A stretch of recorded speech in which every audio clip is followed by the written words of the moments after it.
War Eagle, y'all. Welcome back to Strictly Auburn. I'm Jake Lazarus, and I will be reacting to Auburn's 28-21 loss yesterday, Saturday, in Jordan-Hare Stadium. Kind of more of the same. Poor offense. Defense stepped up when they had to. Some poor play calling, mix and matching of quarterbacks. And yeah, let's get into it. The 28-21 score, to me, doesn't really feel fitting of the outcome. It kind of felt like Auburn got blown out. Even though it was tight through most of the game, it kind of felt like we were just getting outplayed. Some defense made some big plays, and the offense couldn't capitalize. So let's get into it on the offensive side of the ball to start. The two-quarterback system hasn't worked for Auburn this far. I don't see a reason to think it will work going forward in this season. I think it's time for Coach Hugh Freeze, Philip Montgomery, and whoever else is in on those decisions to pick a guy. Whether it's Peyton Thorne or Robbie Ashford, at this point, I don't care. I don't think many Auburn fans care whose job it is. It doesn't matter. Just pick a guy and rock with him. Have confidence in your decision and go forward with it. I don't think the pushback from fans matters, right? We thought Hugh Freeze was this guy who didn't care about what fans thought. This ultra-competitive guy who's going to win at all costs. And we just haven't seen that this year. That's not the Hugh Freeze that we've got. We have a guy who's mixing and matching quarterbacks to appease, whether it's the locker room, coaches, both quarterbacks, fans, I don't know. And at this point, I don't even care. Pick a guy and rock with him. If you're going to trot Robbie out there like he did yesterday in the opening drive and then bring Peyton in on the second one, why? What's the point? Like, if you're going to run Robbie out there because he gives you the best chance to win, great. Stick with it. I don't have to agree. Just stick with one guy. If you think Peyton's going to come in and give you the best chance to win a football game, go ahead. I don't even know anymore what to think about this quarterback battle, but pick a guy, please, for the mental fortitude of Auburn fans and myself and the rest of Strictly Auburn, Eli and Connor. Yeah, you have to pick a guy. I also refuse to believe that there's no formations with Robbie and Peyton on the field at the same time, where a defense has to respect the athleticism of a Robbie Ashford and the arm of a Peyton Thorne, right? Yesterday we saw Holden Gerner come in for a double pass play. He was lined up as a wide receiver. I don't know how a team is supposed to respect him as an athlete. He's a sitting duck. Why not split Robbie out there? If that's the play call, what's the point of not splitting Robbie, right? Because a defense at least has to think, oh, maybe Robbie can run a route. Or if that's your play call, a double pass, he can make a defender miss, right? In the open field, he can make a dude miss and gain a couple yards and not take a 9-yard loss like Holden did. Again, not Holden's fault. Poor play calling, poor play design. But I don't see why you bring Holden in for that specific play and package and not a Robbie Ashford split out wide. But that should be Robbie. Robbie should be on the field at the same time as Peyton as an athlete. That's my 2 cents on it. The two-quarterback system just does not work. I mean, and they didn't play well. I think the stat was going into the last drive of the fourth quarter, which, I mean, whatever, garbage time. Both quarterbacks combined threw for under 50 yards. That is absolutely abysmal. And when it comes to play calling, it didn't help. Auburn threw under 10 pass plays. We called, I think we threw 8 passes going into that last drive. Like, let that sink in if you're a football fan. If you watch a lot of college football and not just Auburn, it's not possible to win a game throwing the ball 8 times. We completed the passes we had to complete on that last drive. Rivaldo Fairweather started targeting him. I've been calling for that for 4 weeks now, and it just has not happened when it matters. And when he gets targeted, good things happen in the middle of the field. It is awesome to watch. He's really good. He makes plays happen. And Peyton made throws when he had to make throws. Let's drop back to the running back room for just a second. Jarquez Hunter, big 50-yard touchdown run, or 40-something, whatever it was. Big touchdown run. I think in my memory, that's the first big play of this season that we've seen from him where we're like, oh, that's a flash of what we think Jarquez Hunter should be this season for the Auburn Tigers, or what we thought going into this season. On Strictly Auburn, I know we all said it. We were thinking he was going to be a 4 yards per carry kind of guy who was going to show us how he could bump his draft stock and all this and all that. I mean, outside of that touchdown run, it's abysmal from the running back room and from the front five. It's abysmal. Jarquez went for about, I think it was 2.7 yards per carry outside of that run, excluding that touchdown run. 2.7.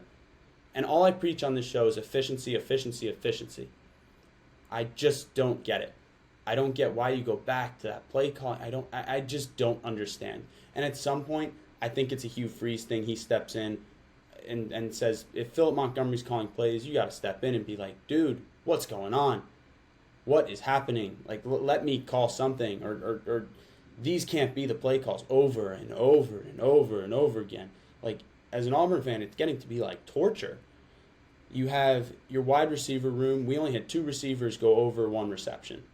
2. And one of them was a running back. And one of them didn't come to, one of them was Rivaldo, and he got, I think, it was like 3 receptions on that final drive.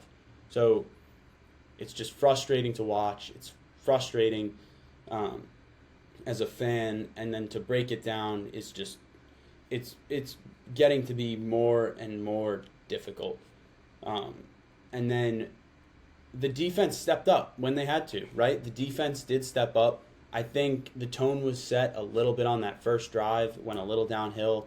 Obviously, as a fan and just as an analyst, that Nehemiah Pritchett DPI on the opening drive was a bogus call, but it is what it is. It's football.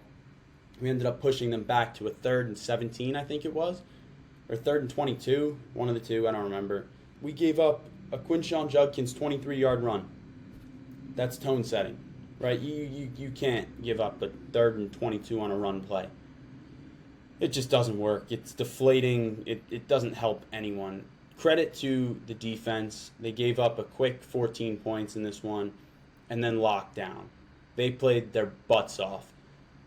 I think I'll just state it early. My MVP, Donovan Kaufman.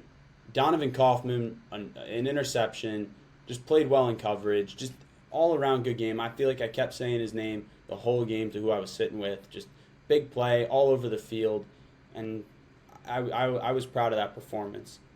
Who I wasn't proud of yesterday, DJ James.